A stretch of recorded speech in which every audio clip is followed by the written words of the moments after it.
क्या मोटापे का रूहानियत से ताल्लुक? जब भी कोई बंदा मोटा हो जाता है ना, तो वो बाज़ दफ़ा दुआएं कर रहा होता है कि या अल्लाह मैं पतला हो जाऊं। वज़ाइफ से भी कुछ सर्टेन पार्ट्स ऑफ कम किए जा सकते हैं। हर जगह पे आप हाथ रख के अगर जी। कोई वजीफा करेंगे तो मोटापा खत्म हो जाएगा। ऐसे ये बेसिकली मिथ है। गर्दन ज़्यादा मोटी और बाकी बॉडी कम होती है, तो उसकी क्या वजूहात हैं या उसकी क्या जो सद्देबाब हैं वो? ये बेसिकली इंसुलिन रेजिस्टेंस होती है। कोल्ड ड्रिंक या मिल्क शेक? दोनों आपके लिए जहर का काम करती है। सर दर्द का दम, शुगर का दम? तो जो शुगर का दम कराते हैं उनका दमादम मस्त कलंदर ही होता है। जी अस्सलाम वालेकुम, मैं आपकी अपनी होस्ट डॉक्टर अस्मा बादशाह और आप देख रहे हैं VLC हेल्थ प्रोग्राम। आज के हमारे गेस्ट हैं doctor Tanveer Arshad Chaudhary. He is consultant medical specialist. Welcome to the show sir. अस्सलाम वालेकुम। वालेकुम अस्सलाम, thank you so much for having me. और आज क्या हमारा टॉपिक बड़ा डिफरेंट सा है, इस पे आपने बहुत कम देखा होगा किसी को बात करते हुए। ये है रूहानियत का मोटापे से ताल्लुक, क्या मोटापे का रूहानियत से ताल्लुक, दोनों का आपस में इंटरलिंक की एक दूसरे के ऊपर इनके इन्फ्लुएंसेस, इस पे हम बात करने वाले हैं। डॉक्टर साहब जी आप बताइएगा ये। जी doctor Asma, first of all तो थैंक यू सो मच कि आपने मुझे इनवाइट किया और एक ऐसे यूनिक और इंटीक टॉपिक के ऊपर बुलाया कि रूहानियत का मोटापे के साथ क्या ताल्लुक है जी। या मोटापे का रूहानियत के साथ क्या ताल्लुक है। ताल्लुक? बेसिकली ये एक ऐसा सवाल है, जब भी कोई बंदा मोटा हो जाता है ना, तो वो बाज़ दफ़ा दुआएं कर रहा होता है कि या अल्लाह मैं पतला हो जाऊं, या अल्लाह मैं पतला हो जाऊं। तो किसी दुआ से या दुआ से तो हम ये पूछते हैं लोगों से कि दुआ या दुआ। मोटापा जब हो गया तो मोटापे के बारे में ये सोचना चाहिए। मोटापा तो हमारे शरई तौर पे भी हमारे पैगंबर हज़रत मोहम्मद मुस्तफ़ा सल्लल्लाहु अलैहि वसल्लम की ज़ात अक़दस और उनकी जितनी भी आल है उनमें से किसी को भी मोटापा ना था ना उनको पसंद था। नापसंद किया गया है इस्लाम में मोटापे को वो पसंद भी नहीं करते थे। उसकी वजह ये थी कि जब भी किसी की तोंद निकली होती थी जी। तो उसको कहते थे कि भाई आपकी तोंद निकली हुई, इसको कंट्रोल करें। मकसद ये होता था कि आपने ओवर ईटिंग की है, आपने किसी का हक खाया होगा या ज़रूरत से ज़्यादा खाया होगा, आप अपने आप को हेल्दी नहीं समझते।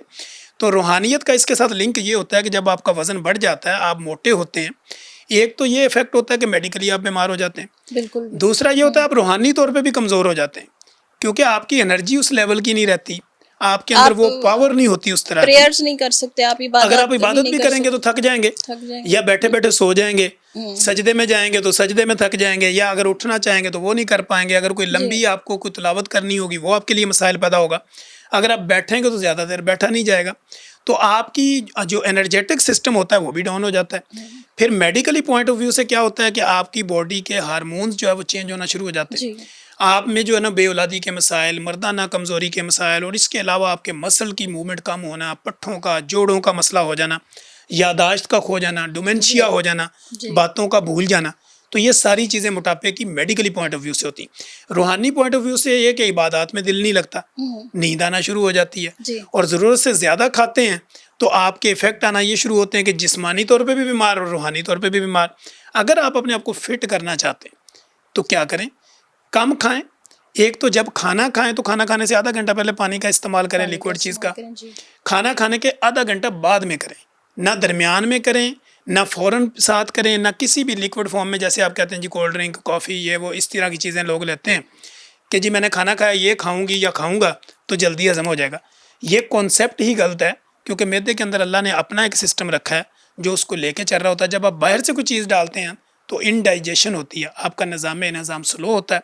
तो रूहानी और जिस्मानी तौर पे लिंक ये है कि रूहानी तौर पे आपको इबादत में जो फ़र्क महसूस होता है और जिस्मानी तौर पे आप बीमार हो जाते हैं। सर इसमें क्वेश्चन ये है कि आप रूहानी वज़ाइफ करना, जिस तरह कुछ लोग कहते हैं वज़ाइफ से भी कुछ सर्टेन पार्ट्स ऑफ कम किए जा सकते हैं। जैसे कि कुछ वज़ाइफ हैं जो कहते हैं कि पेट पे हाथ रखें तो इतनी दफ़ा ये पढ़ें तो गज़म ये आकादिर पढ़ें तो उससे यानी आप ये कहना चाह रही हैं कि कुछ ऐसे वजीफे मैंने सुने हैं, कुछ मैंने सुने हैं अपने जो है ना अमलियात करने वाले लोग हैं उनके थ्रू सुने हैं। उनकी क्या हकीकत है? डॉक्टर अस्मा अब्बास, देखें हम मेडिकली और बेस्ड ऑन साइंस गुफ्तगू करेंगे क्योंकि हम साइंटिफिक डॉक्टर हैं, लेकिन चूँकि उसके साथ साथ मेरा चूँकि दीनी इल्म भी है और साथ में जो है ना वो मैं एक इस्लामिक हिस्ट्री का स्टूडेंट भी हूँ, तो मुझे इन चीज़ों का पता भी है। जैसे आपने ये कहा कि पेट अगर बढ़ा है तो लोग कहते हैं पेट पे हाथ रख के इतनी दफ़ा ये वजीफ़ा पढ़े तो ये ख़त्म हो जाएगा। अगर आपका बाकी मोटापा है तो हर जगह पे आप हाथ रख के अगर कोई वजीफ़ा करेंगे तो मोटापा ख़त्म हो जाएगा। ये बेसिकली मिथ है, इनका रियलिटी से कोई लिंक नहीं है। हम रियल दुनिया में रहते हैं, ये 2026 है, यहाँ पे हर चीज़ रिसर्च बेस्ड होती है। देखें अल्लाह का कुरान कहता है या अय्युहल्लज़ीना आमनुस्ताईनु बिस्सब्रि वस्सलाह। जी जब भी आपके ऊपर कोई मुसीबत आए, परेशानी आए, दुख आए, तकलीफ आए, तो आप मदद मांगे अल्लाह से, नुस्ताईनु मदद मांगे, बिस्सब्रि सब्र के साथ, और वस्सलाह और नमाज नमाज के साथ। पढ़ें। तो सब्र का मतलब क्या है कि खाना काम कर दें। अपने खाने का जो 3 टाइम का आपके पास खाना अवेलेबल है, 2 टाइम खाएं, 1 2 टाइम जो टाइम। अल्लाह के रास्ते में किसी को दे दें। जी ये तो आपको फ़ायदा दे सकता है। सदका, सदका जो है वो आपकी बलाओं को टालता है। वो जी बलाओं जी। आपकी बीमारी की हालत में हो, वो रूहानियत के तौर पे हो, तो इस सेंस में तो ये चीज़ें आपके लिए काबिल एतमाद भी हैं और काबिल भरोसा भी हैं और यकीनन फ़ायदा होता है। ओके। क्योंकि देखिए अगर आप मेडिकली आप बीमार हैं और आप मोटापे का शिकार हैं और आप किसी ऐसे बंदे के पास चले जाएं जो खुद भी आपको बज़ाहिर आइडियल नज़र ना आता हो और वो जी आपको कहे जी पेट पे मोस्टली हाथ खुद रख भी के, वो मोटे ही होते हैं, मोटे ही होते हैं, फैटी, बीमार भी ओबीस होते हैं, या ओबीस दिमागी बीमार होते हैं या जी। जिस्मानी बीमार जो होते हैं। अमलियात करने वाले लोग हैं ना, बिल्कुल वो ऐसे ही है। मोटे ही देखे गए हैं। तो देखें कुरान बरहक है, जी इसका हर जी हर लफ्ज़ बेशक। शिफा है। कुरान पूरे का पूरा मोमिन के लिए शिफा है। जी लेकिन उसको कब करना है, किस वक़्त करना है, अल्लाह ने कहा वयुज़क्कीहिम वयुअल्लिमुहुमुल किताब वल हिकमा। ये जो किताब है ना, ये हिकमत से भरपूर है। कौन सी आयत को कब इस्तेमाल करना है, किस जगह करना है। अब कसूर मेरा है, मैं ज़रूरत से ज़्यादा खाता हूँ, मैं हिलता ही नहीं हूँ और मैं ये कहूँ कि फ़लाँ दम से मेरा वज़न कम हो जाएगा। तो अल्लाह ने ये बताया कि भाई दम जो है, ये कुरान एक हदायत है। वो आपको हदायत देती है कि कम खाएँ, ज़्यादा चलें, फ़िज़िकल एक्टिविटी करें, अपने आप को रूहानी सुकून में भी डालें और अपनी नींद पूरी करें। रात अल्लाह ने सोने के लिए बनाई है, दिन को अल्लाह ने काम के लिए बनाया। जी जब हम दिन को रात में कन्वर्ट करेंगे, रात को दिन में कन्वर्ट करेंगे, तो मोटापा आएगा, बीमारियां आएंगी और कोई वजीफ़ा आपका मोटापा और बीमारी को ख़त्म नहीं कर पाएगा। शुक्रिया सर। ठीक है, अब रूहानियत से तो कंट्रोल नहीं हो पा रहा वज़ाइफ से, तो इसका कोई और हल है मोटापा कंट्रोल करने के लिए? हमारी ग़िज़ा, हमारी और जो है सर्टेन लाइफ़स्टाइल, वो हम जी, अगर बदल रूहानियत से सकते हैं? बिल्कुल मोटिवेशन मिलती है। जी रूहानियत से जब आप वज़ाइफ़ करेंगे, नमाज़ पढ़ेंगे, नवाफ़िल पढ़ेंगे, फ़िज़िकल अपने आप को एक्टिव करेंगे, तो आपको एक रूहानियत से मोटिवेशन मिलेगी। जब मोटिवेशन मिलेगी तो आपका माइंड सेट बनेगा। माइंड सेट बनेगा, रूहानियत में जब जाएँगे तो रूहानियत में क्या है कि कम खाना है आपने जी और भूख रख के खाना है और सोना पूरा है, पूरे टाइम पे सोना है, 6 से 8 घंटे सोना है। इशा के बाद आपने सोना है, फजर के टाइम आपने जी उठना है, ये है आपकी रूहानियत। जी 5 वक़्त की नमाज़ पढ़नी है, सजदा आपने लंबा करना है, रुकू जो है वो आपने लंबा करना है, क़याम आपने लंबा करना है। ये रूहानी तौर पे जी आपके मोटापे को ख़त्म करेगा। जब आप नमाज में खुशू और खुज़ू का मतलब क्या होता है? मैंने कहा अल्लाहु अकबर, तो मेरे दिल ने भी कहा अल्लाहु अकबर, मेरी बॉडी ने भी कहा अल्लाहु अकबर, मेरे माइंड ने भी एक्सेप्ट किया अल्लाहु अकबर। लापरवाह हो जाएं आप आप सारे। लापरवाह हो गए, आपने हाथ उठा दिए और आपने कहा, आपने अल्लाह के सामने कहा या अल्लाह मैं बेबस हूँ, अल्लाहु अकबर, तू सबसे बड़ा है, जी मैं तेरे सामने खड़ा हूँ। अब आपने अल्लाह की तारीफ़ें करना शुरू की, फिर आपने जो है वो अल्लाह से मांगना शुरू किया, फिर हमने अल्लाह की तारीफ़ें की। तो नमाज एक ऐसा रूहानी अमल है जो जी आपकी हर बीमारी को रिवर्स कर सकता है अगर आप उसको खुशू और खुजू के साथ उसको समझ के और उसके तर्जमे को अपने माइंड में रख के पढ़ें, तो ये रूहानी और जिस्मानी दोनों में आपके लिए बेनिफिशियल है। ग़िज़ा के ज़रिए बताएंगे कि मोटापे को कैसे कंट्रोल किया जा सकता है, कौन सी ग़िज़ा हमारे व्यूवर्स इस्तेमाल करें, डेली रूटीन में क्या करें। और ये लहसुन का बहुत ज़्यादा जो है वो अफादियत देखने में आई है, लहसुन, इसबगोल, दालचीनी वगैरह, इन सब को आप कंबाइन करके कैसा आप समझते हैं यानी कि? आपका सवाल ये है कि ग़ज़ा के ज़रिए मोटापे को जी ख़त्म कैसे करें? सिंपल।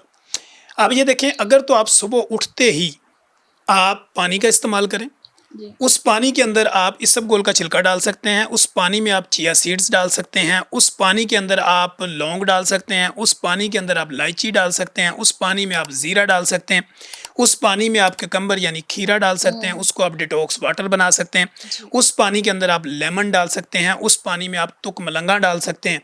ये ओके सारी चीज़ें डाल के अगर आप अपने दिन का आगाज़ इन चीज़ों से करें, जैसे कि आपने आप बात की लहसुन की, लहसुन या इससे रेलिवेंट जितनी भी चीज़ें जो हमारी वेजिटेबल्स में आती हैं, अगर आप सुबह पानी का आगाज़ करके ये जो मैंने पहले चीज़ें बताई और इसके साथ फिर आप लहसुन का इस्तेमाल करें, आप सैलड का इस्तेमाल करें, आप अदरक का इस्तेमाल कर सकते हैं, जितने भी जिस तरह भी जिस क्वांटिटी में भी आपको बेहतर लगता है।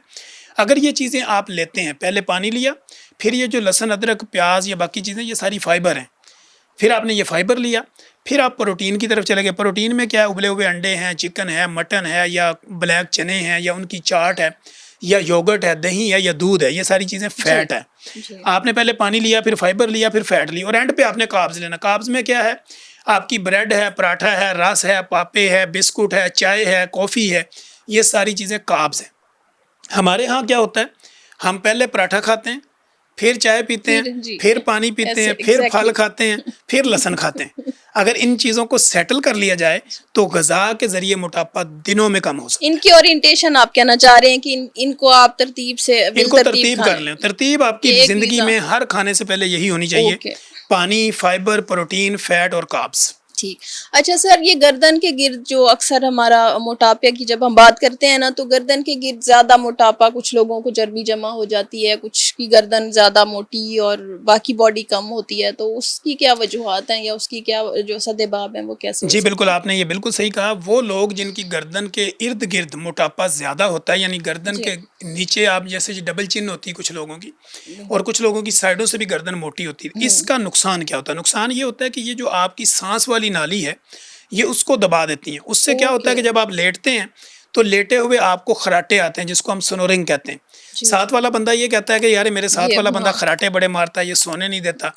अब वो खराटे इसलिए मार रहा होता है कि उसकी सांस में प्रॉपर ऑक्सीजन उसको इनहेल नहीं कर पा रहा। उसका तो सर्वाइवल हुआ ना, उसका तो सर्वाइवल है, वो खराटे मारेगा तो वो जिंदा रहेगा। तो इस मोटी गर्दन का आपकी सेहत पे इफेक्ट ये होता है कि एक तो आपको स्लीप एपनिया होता है। स्लीप एपनिया एक ऐसी बीमारी है कि जिसमें आपकी नींद ही पूरी नहीं होती। आप सो गए, उठ गए, फिर सो गए, फिर उठ गए, खराटा आया आप उठ गए, सांस पूरा आया आप उठ गए, वरना डर के उठ के बैठ गए। जब आपकी नींद पूरी नहीं होगी तो वो हार्मोन्स जो रात के टाइम में सोते हुए रिलीज होने आपकी बॉडी में, वो नहीं हो पाएंगे, तो आपकी बॉडी का स्ट्रक्चर आउट हो जाएगा। इसी तरह जो है ना, वो अगर आपने गर्दन का मोटापा, आप लोग गर्दन के मोटापे को कैसे समझें? अगर आपकी गर्दन के इर्द गिर्द ब्लैकिश काले रंग की लाइनें पड़ना शुरू हो गई या गर्दन काली नजर आती है, हमारे पास क्लिनिक पे लोग आते हैं, वो कहते हैं मैं बड़ा साबुन और शैम्पू मारती हूँ या मारता हूँ, ये उतरता ही नहीं। ये बेसिकली इंसुलिन रेजिस्टेंस होती है। इंसुलिन रेजिस्टेंस जो है ना, वो आपकी गर्दन के इर्द गिर्द मोटापा करती है, और गर्दन का मोटापा आपके लिए जानलेवा भी हो सकता है। अच्छा डॉक्टर साहब, अब बढ़ते हैं दूसरे एक सवाल की जानिब। नाफ पड़ती है, अक्सर लोगों को पड़ जाती है।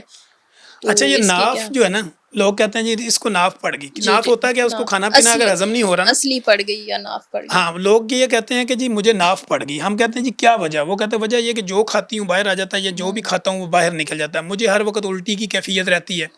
पेट के सेंट्रल पॉइंट, जिसको हम नाफ यानी धुन्नी कहते हैं, यहाँ पे दर्द रहता है। कुछ लोग यहाँ पे ऑयल वगैरह डालते हैं, कुछ पेट का मसाज करते हैं, कुछ कहते हैं मैंने नाफ निकलवाई है। तो नाफ नाम की चीज़ मेडिकली पॉइंट ऑफ व्यू से एग्जिस्ट ही नहीं करती।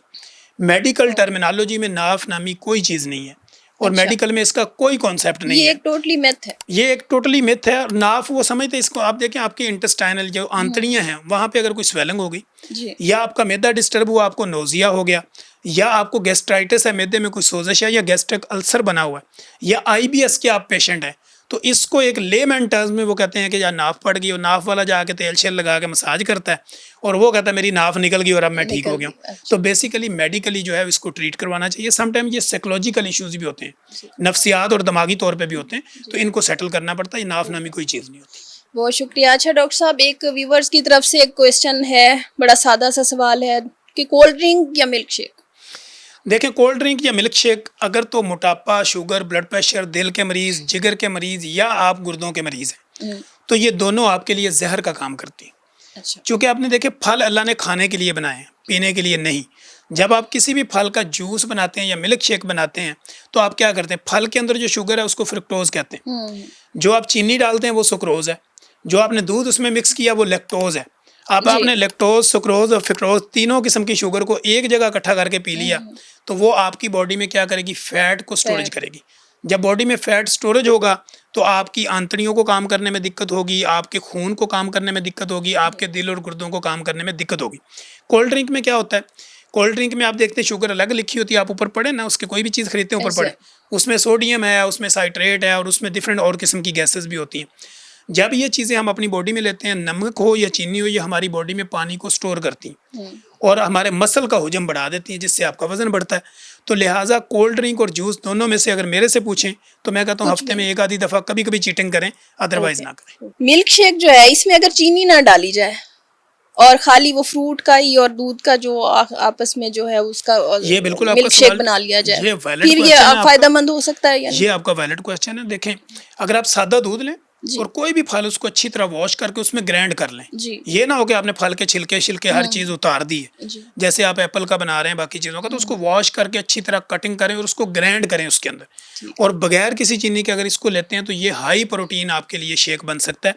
लेकिन अगर आपने ऊपर से छिलके उतार दिए और उसमें चीनी डाल दी, फिर फाइबर तो आउट हो गया, फिर सिर्फ शुगर रहेगी, वो फिर आपको फ़ायदा नहीं देगी। अच्छा डॉक्टर साहब, शुगर का दम अक्सर लोग कराते हैं, सर दर्द का दम, शुगर का दम, तो ये इसका है इन्फ्लुएंस, इसके ऊपर असरात हैं कि देखें, या कुछ हद तक है? बेस्ड ऑन साइंस अगर हम गुफ्तगू करें तो जो शुगर का दम कराते हैं उनका दमादम मस्त कलंदर ही होता है उनका और कुछ नहीं होता, ओके। क्योंकि वो दम करा करा के फिर उनको एकदम ही सब कुछ होता है, एकदम ही हो जाता है। एकदम ही वो कहते हैं गुर्दे फारग फटे आंखों से नजर नहीं आता, मेरे हाथ पाँव गए। हमारे पास क्लिनिक में ऐसे बेशुमार पेशेंट आते हैं, वो कहते हैं डॉक्टर साहब मुझे शुगर तो है लेकिन मैं गोली नहीं खाती, कभी कभी खा लेती हूँ। जी। कोई कहता है मैं पेड़ा दम करवाता हूँ, कोई कहता है मुझे गुड़ दम करके दिया हुआ है, जी। कोई कहता है मुझे फ्रूट पे दम करके दे, और जो दम करने वाले वो खुद हमसे आगे शुगर का इलाज करवा रहे होते हैं। तो हम उनको ये कहते हैं कि देखें, शुगर अल्लाह ने एक बीमारी है, शुगर एक बीमारी क्रॉनिक है, इलनेस है। शुगर जब आपकी बॉडी में आ गई तो आपने टेक्निकली इसको हैंडल करना है। पहले तो आपने देखना किस टाइप की शुगर है। शुगर अगर होगी तो कोई मसला नहीं, परेशान होने वाली ये नहीं कहना कि शुगर होगी हाय मैं मर गई, मेरी जिंदगी मुक गई, जी जी। हुण अगे मेरा कुछ नहीं बनेगा, हुण बस मेरी जिंदगी खत्म हो गई। ये जो मायूसी है ना शुगर के साथ आती, इसको आपने ख़त्म करना है। आपने आपको फिजिकल एक्टिविटी में डालना है, रनिंग करें, साइकिलिंग करें, स्विमिंग करें, जंपिंग करें, फिजिकल एक्टिविटी करें, जिम करें, और खाने में आप बेकरी आइटम्स तमाम निकाल दें और जितनी भी चीनी वगैरह उसका इस्तेमाल बंद कर दें। हमारे यहाँ पे जो दम करने वाले वो ये भी कहते हैं कि देखें जी मीठा खाना सुन्नत है, जी हम जी। उनको हाँ ये जी। कहते हैं मीठा बोलना भी सुन्नत है। अब एक बंदा बीमार है, उसको आप मीठा खिला के उसकी ज़िंदगी बर्बाद कर रहे हाँ हैं, तो जी, ये हाँ जी। नुकसानदेह है। जी तो जी। मीठा खाना तब सुन्नत था जब लोग जौ का दलिया पीते थे और हज़ारों मील वो पैदल चलते थे या सैकड़ों किलोमीटर पे वो जी। चलते थे, फिर जब आते थे रास्ते में वो खजूरें वगैरह खाते थे, वो इस तरह की चीनी शक्कर गुड़ नहीं जी खाते जी थे। जी तो बिल्कुल। लिहाजा ये दम शम वाला कोई कॉन्सेप्ट नहीं है। शुगर जब अच्छा, होगी तो आपको प्रॉपर इलाज करवाना चाहिए। बहुत शुक्रिया डॉक्टर साहब, बहुत अच्छी गुफ्तगू रही आपके साथ। नेक्स्ट पॉडकास्ट में ज़रूर मिलते हैं। Thank you. जी नाजरीन, आपने जैसा कि देखा, बहुत अच्छी और बहुत इंफॉर्मेटिव गुफ्तगू रही हमारी डॉक्टर साहब के साथ। तो इंशाल्लाह हम नेक्स्ट किसी पॉडकास्ट में इससे अच्छी गुफ्तगू आपके लिए लाएंगे, इससे अच्छी इंफॉर्मेशन लाएंगे। आपका भी कोई क्वेश्चन या कोई भी रिलेटेबल आप से शेयर करना चाहें तो आप VLC स्पेशल के बायो से लिंक ले सकते हैं। बहुत शुक्रिया, तब तक के लिए अपना ख्याल रखिए। अल्लाह हाफिज़।